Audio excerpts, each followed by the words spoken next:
All right, people just like me might be wondering, how do you aim your headlights? In my case, my headlights, I had one that was really good and one that was pretty far off.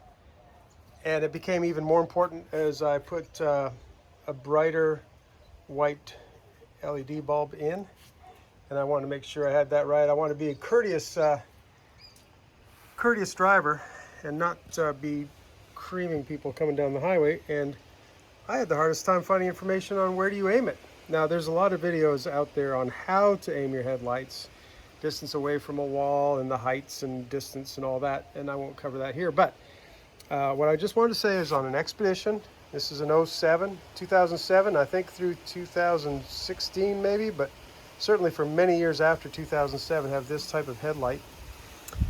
And the way you aim is there is, down in here,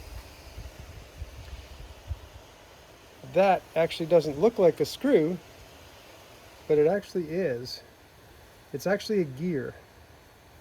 And as you stick your Phillips screwdriver in there, it turns that gear clockwise, counterclockwise to adjust it up or down.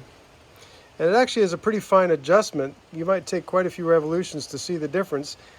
I'm not going to turn it right now because I don't want to mess up my aiming. I've got it right. But I just want to make you aware of where that adjustment is and what it looks like, because it's apparently different than on the F-150, and I had assumed it'd be the same, but it's not.